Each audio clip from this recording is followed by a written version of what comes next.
going on, everybody? Today we're going to do a slightly different type of learning experience here. Behind me here, this is my new to me 1989 Harley Davidson Sportster 883 Deluxe. Bought it not running, got it running already, carb clean, and I had the tank cleaned and relined by a buddy of mine. There are endless videos of how to do a carb clean on these things online, so no need to do that. The other thing I have done, the original owner included these bullhorn style handlebars, which are ridiculous and I love them. So I wired up the new switches, got the bars installed. It did come with a longer clutch cable because this one doesn't quite make it there anymore. Luckily, I've got some service manuals and whatnot, but I went to look up how to do a clutch cable replacement on one of these bikes, and step one on every single video or instruction I saw was to remove the derby cover. Well, if you're like me and you've got a late 80s, early 90s Sportster, you'll notice we don't have a removable derby cover. We have a access point for filling, but we can't get the cable disconnected that way. So instead, our task is to remove the entire primary. We'll need to remove the shifter, the foot peg, the primary, then extract the clutch cable from the primary cover, put the new cable in, and then put it all back together again. We will, of course, be losing oil in that process, so I do have a new bottle of oil, so we'll be starting off with an oil change. Normally, the first step would be to warm up the motor so the oil flows a little bit more freely. It is 30 degrees outside, and I do not feel like having the garage door open for that long. So I'm just going to drain it and let it sit for a nice long while. I'm in no rush to get this project done today, so I'm just going to kind of take my time slow and steady. So step one, we're going to crack open the drain, let it start draining, and then we'll start removing everything else. And that'll be a fun little learning experience for us. Let's check it out. So one of the biggest departures between working on this and working on all my other various vehicles is this uses standard stuff instead of metric. So I can't really eyeball things anymore. I'm just not used to it. Looks like what we have down here is a, what was that, 3/4 inch socket. So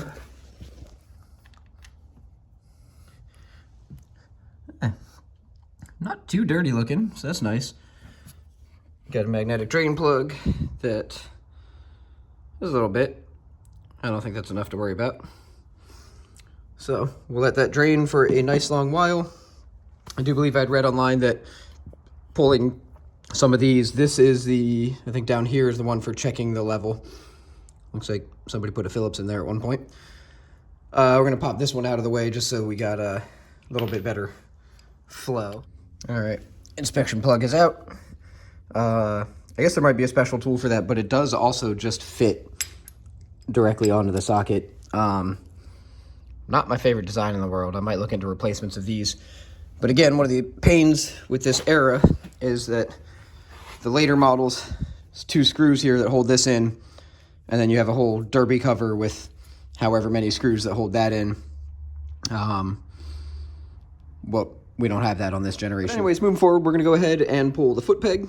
So we're gonna loosen this nut, slide that off, and then we have a pinch bolt, feels like a hex, I think, down there, for the shifter. Yep. So we're gonna grab whatever size those are, get those extracted, and by then we'll see how the oil drain is going. Looks like it's getting pretty slow, but it's still kind of draining. So I just wanna let that drain as much as I can before I actually go to remove the cover itself. So let's get these off real quick.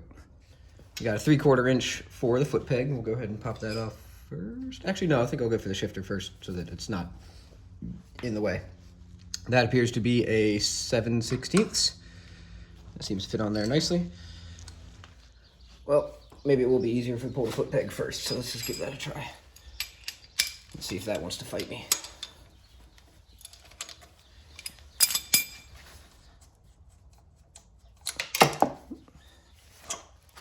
All right, there we go.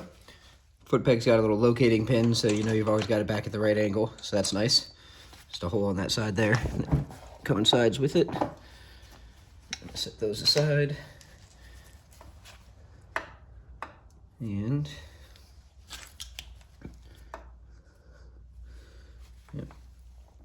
Looks like this should just be press fit on the shaft. It's just on there real good.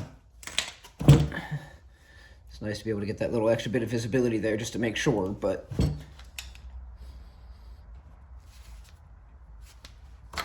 yep, there we go. Just give it a real gentle pry because obviously you don't want to break it. Just pried it open a little bit. The only thing I should have paid attention to is I forgot to notice how high or low it is. But that gives me the option to kind of adjust that to my liking later. So when I put the foot peg back on, I can decide how high or low I want that to be, or turn it into a little nice low hand shift. Kidding. All right, cool, that's off. So there is also another bolt right down here. This guy just passed the cable. Clutch cable is perfectly in the way, but also filthy.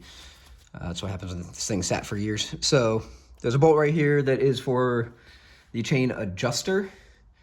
I'm going to consult my manual real quick before I go loosening or pulling that off, because I want to make sure I put it back in the correct position. But I was told that that would make life a little bit easier to get that removed first. Now, loosened at least, because it looks like that is on the primary cover itself. So since we got a little bit longer for it to drain, I'm going to go ahead and go grab my manual, see what that has to tell me about it, and we'll get that part figured out and then start pulling the rest of these bolts. We'll be back soon. So I was lucky. The previous owner included, I've got a climber manual, a Harley branded service manual, and then a parts catalog. If you don't have any of these things, I would suggest getting at the bare minimum one of the manuals. But the nice thing about the parts catalog, I may be on the younger side of life, but I still prefer not having to break out my phone every 5 minutes and, you know, search online, get everything all greasy, and, you know, I'm not going to carry a laptop out here. So quick view of the parts diagrams of anything that you're working on, so you can just kind of remind yourself of how things go on, or if you're missing a piece or whatever else have you. They also have all the part numbers, which is cool too, so you can jot that down if you need to. Between the climber manual, that tells you most everything, but the Harley service manual, I think, does go a little bit more in depth with some of the information, and they actually have some of those parts diagrams in there as well too, so that's pretty nice. I used those to tell me that, yeah, so basically I'm just loosening. There is a, let's see if I can get down here real quick. Lock nut, and then this actually has a hex, like an Allen, so you twist that to loosen the chain. I do also have to pull this cover. This, if you ever watch any of the videos where they talk about the Derby cover, you do the same thing where you pull this access cover, and then there's a lock nut and a spring. So I'm going to go ahead and get those two going. Looks like we are pretty much done draining. It's still got a drip here or there, so we'll keep the pan underneath as I pull the actual cover itself. But let's start loosening up all these bolts. Let's see how that goes. All right, let's take a look. So I also found my headlamp assembly, so lighting's going to be much better now. Let's get this cover off.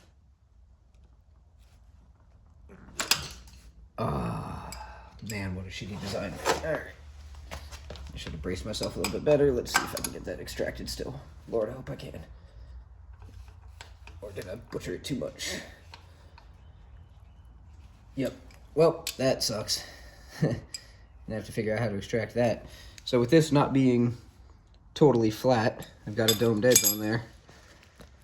And this stupid design, that just stripped itself out because I wasn't able to bite all the way down on it. I probably could have hit it at a better angle and avoided that, but I didn't. So I have to figure out what the hell else I can get in there. I wasn't given a special tool or anything like that for that, to the best of my knowledge. So, shit. Okay, so here's what I came up with as a possible solution. Got my hands on this weldable bar. Gave it a bend, and it does fit more or less just right in here. It's not quite the same thickness, unfortunately, but we're gonna see if perhaps I can get enough. It's nice and long too, so Maybe I can get enough leverage. God, it feels like it wants to chew through that. Where I've got my phone mounted is currently in the way, so I'm gonna move that, not record this part. Slow and steady, let's see what happens. All right, results are in, and I got it crack free. Look at that. What a pain in my tuchus. But we've got it now. Still pretty damn tight. Now this loose enough that I can do this. Now I think there was a spare set of these that the previous owner included. So hopefully I don't have to put this busted one back. But there's the spring that they always tell you will come out. So we've got that. And I forgot my headlight, but I got the flashlight, so we'll just reach in here and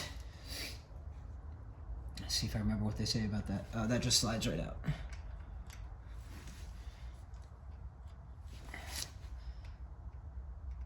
All right, so there's the lock nut.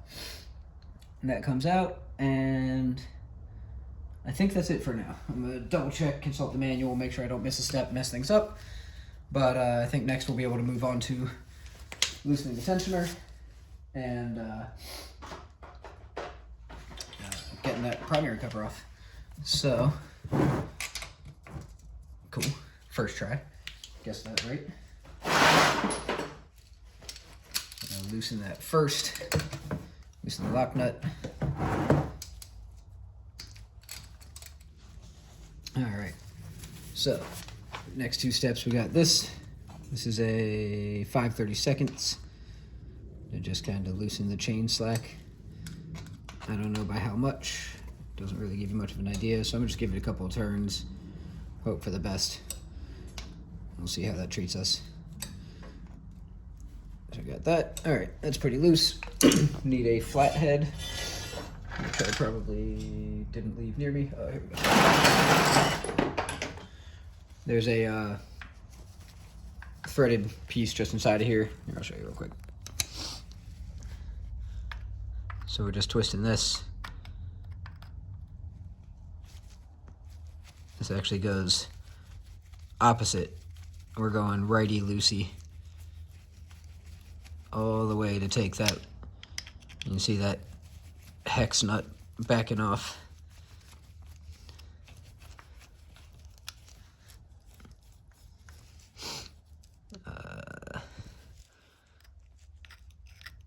It just became two hands, so you saw what I'm doing in there. So what we're gonna do is brace the hex with one side, keep twisting.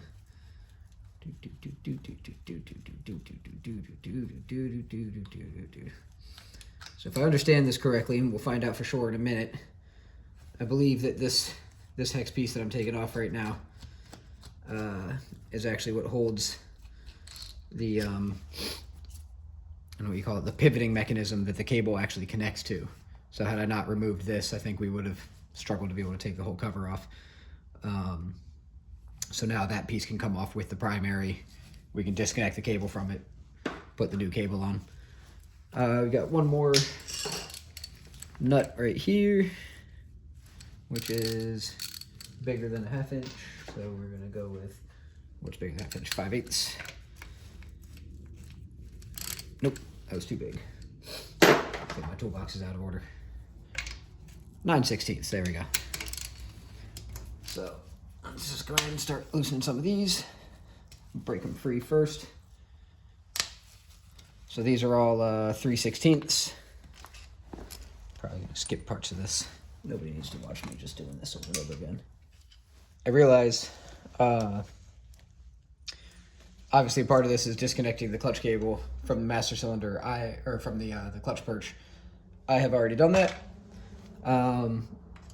But we're gonna need to reassemble it too, so I'll get a chance to show you all that on a video as well. But in theory, you should be disconnecting the cable from that part up top, and then there's just a kind of a bent over P-clamp right by the oil filter over this way. Show you. Hey now. There we go. A little clamp here that holds, just slide it out of that. You do want to loosen, get all the slack into the cable that you can. Loosen the cable up the best you can, so that way you can make sure that you're not battling that tension too much or anything.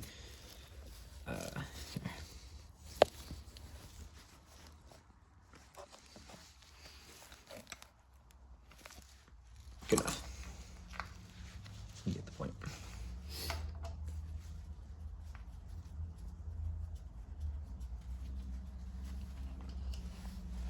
Looks like so far all these have been the same length, so that's convenient.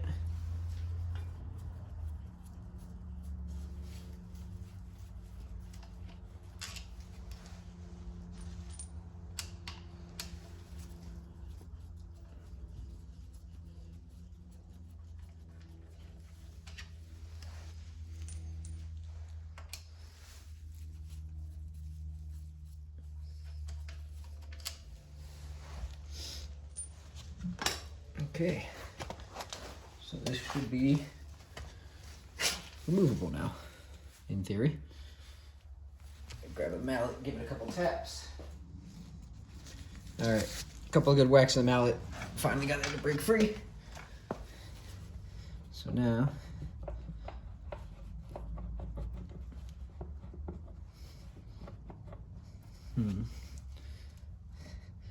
feels like we still got a little bit of a tension down below. Loosen the chain tension a little bit more. Maybe that's what we're getting caught on. Yeah, I felt like it.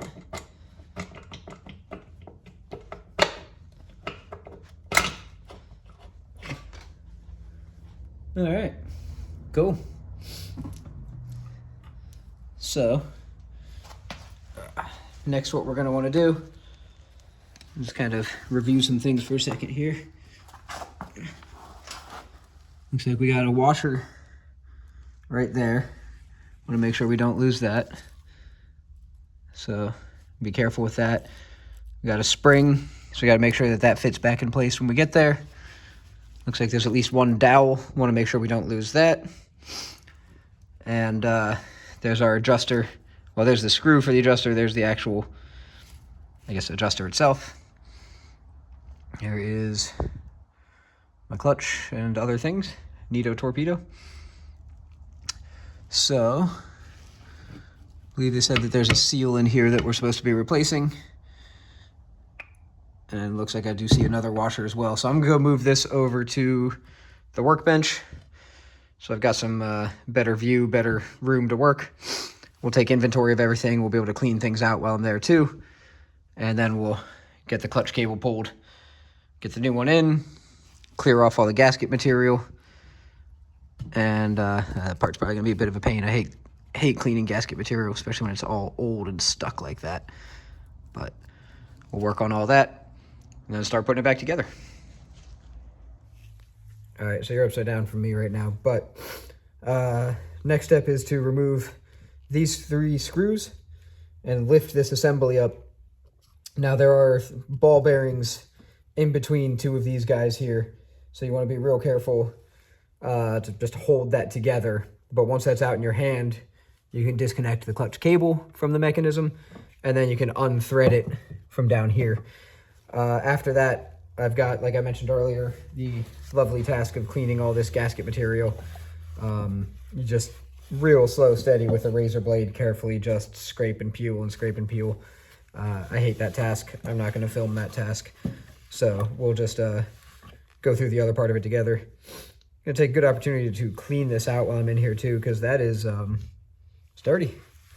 It's oil and, you know, clutch material. I assume the clutch is okay. I got the bike running enough that I rode it up and down my street and it ran.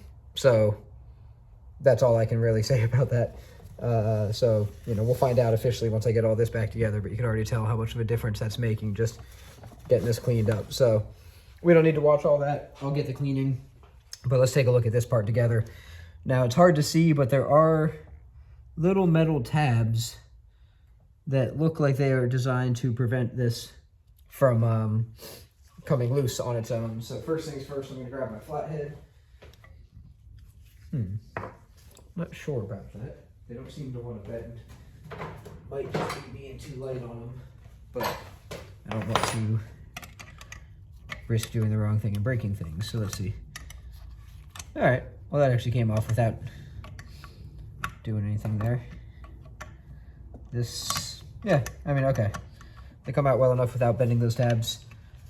Can't help but feel like maybe I am supposed to, but all right, there's my 3rd screw. plate comes off. I'm going to get myself a paper towel. Clean while we're going too, just so I'm not leaving oily stuff all over my bench. There's that. Now this is the part that we want to not have come apart, because I don't want to have to figure out how to reassemble it. So if we can see well enough what I'm doing here, basically just twisting this. There we go. Yeah, this has ball bearings in it. I'm just going to leave it very carefully. Oh my god, so I almost break it apart. Oh yeah, there you go. I don't know if you can, oh, there we go. There's the ball bearings. It almost just fell apart in my hand. So it is really not held together with much. Here, let's just real careful, like. There we go. 3 ball bearings. They sit in those little ramps. So it's not the scariest thing to take apart, but also you don't want to lose any of that. So I'm just going to set this real steady. Anyways, tool. There you go, set that right there. Whoops. And then here's a little cable holder. Just drop that in the little bits of leftover oil. I'll clean that up a little bit.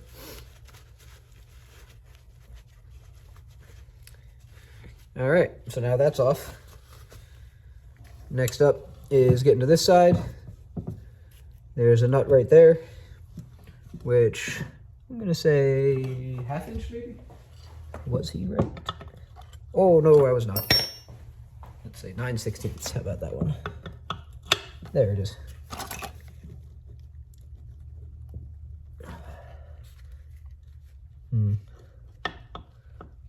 It's far too late for it now, but I wonder if that might have been smarter to loosen that while it was on the bike. Okay, so I just used a little good old-fashioned brute force, meaning put on there and tapped it with a hammer. So now that is loose. The one thing you will notice and want to pay attention to is that this, it's gonna be weird to try and do multi-handed holding like that. This is the entire housing that spins. So if you're not careful, you can whack things wherever the rest of your cable's going. There you go. Cable's out. All right. So we had that all disassembled. I went ahead and moved my washers and my, whatever I called that dowel earlier. So now I think what I'm going to do is just work on cleaning the inside pretty good. Getting the last bit of oils out. Getting the bits of grommet out, or grommet gasket. Then there is a seal on this side over here. I'll show you that in a minute. That my kit came with a replacement, so we'll go ahead and replace that. And I'll check back in with you in a few. All right. So got the gasket material cleaned up, wiped it all down pretty good, tried to get rid of any extra stuff that may have fallen in there. So that's pretty much all ready to go. I did find one of the original plugs, so I'm gonna lose the cool chrome, I guess, that the other ones were, but this one matches better anyways, and it's not all buggered up like the one I took off. We do have this seal here, so I'm going to grab myself a pick. Should be able to work just fine with that. We'll see how much of a fight that puts up. There we go. Little flathead action. Old one's out. It's possible that might be salvageable, but my kit came with a new one, so why wouldn't I use it, right? Get that a little bit more cleaned up. New one goes on, in. And let's see, that looks like it is. There you go. It's about the right size there.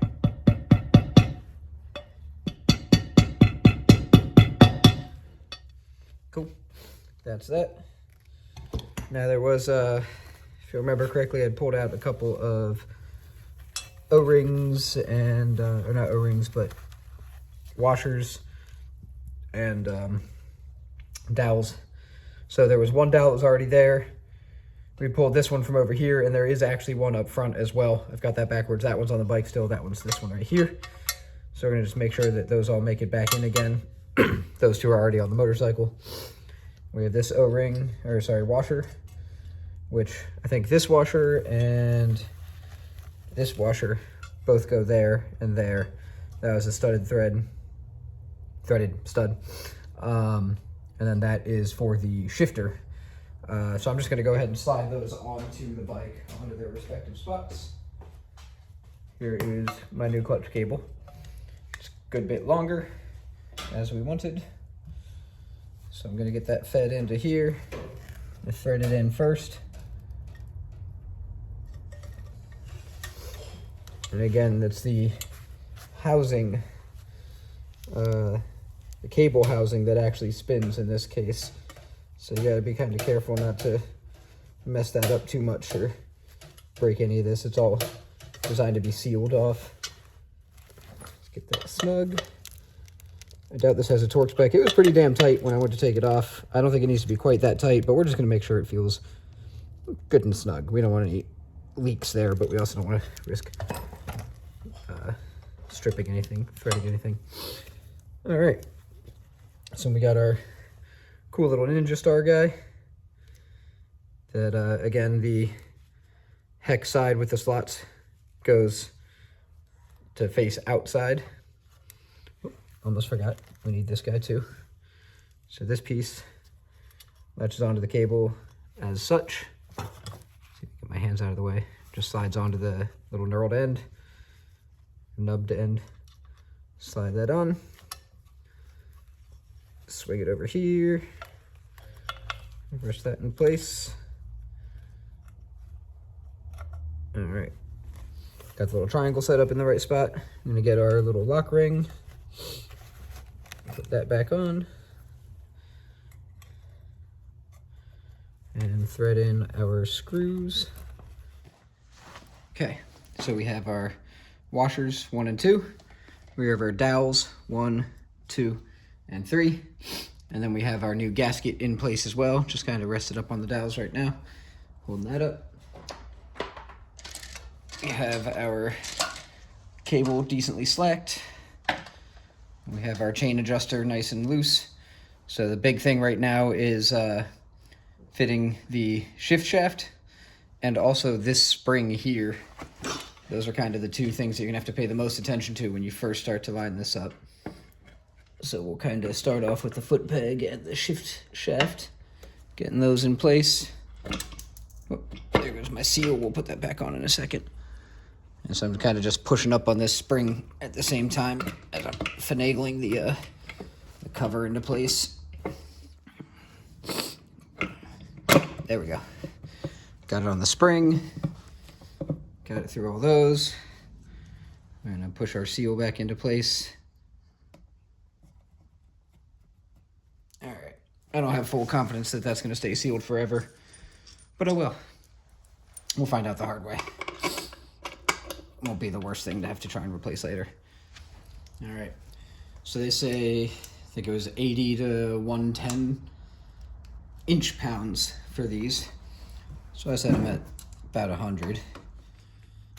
All right, those are all on. Set my torque wrench back to 0. All right, so now onto the clutch perch, which you've got a terrible view of, but we'll see what we can do with that. Get the cable kind of brought up and around. Let's see how much slack we've got. Slack is already just about maxed out. So I've got as much slack as I can in here. I think what we're gonna wanna do is take the clutch lever out first. I'd already left the circlip off on the pin. So pull the pin. And then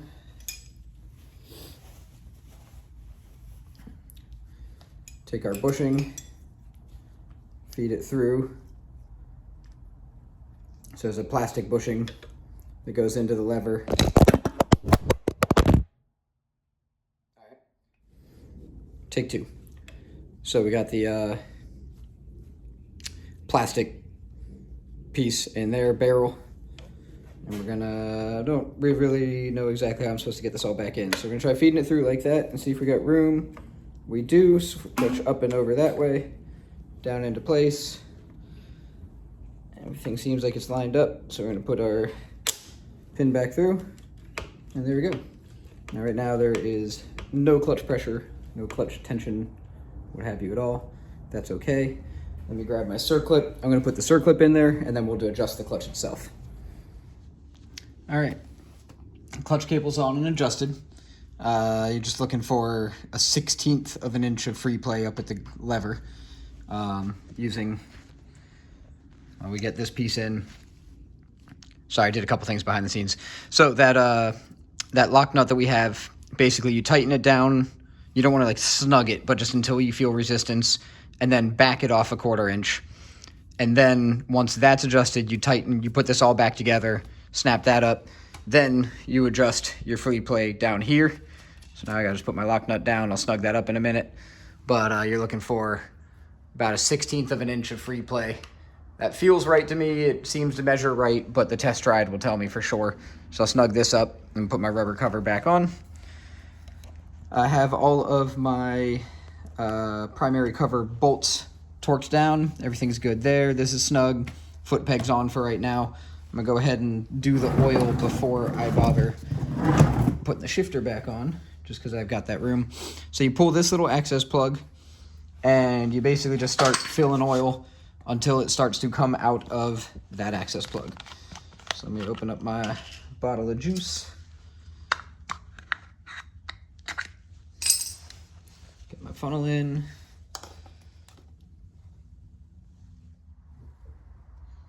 There you go. You can see it just starting to bubble up. There it goes, sealing out.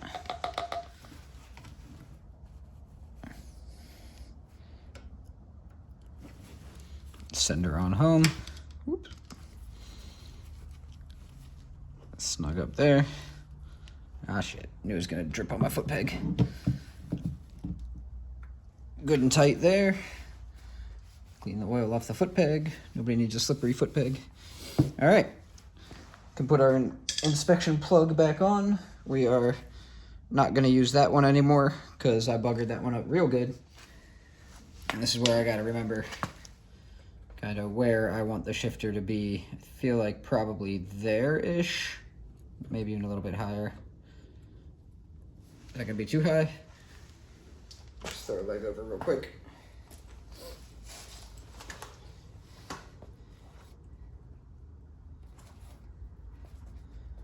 No, I think it's gonna be just right there.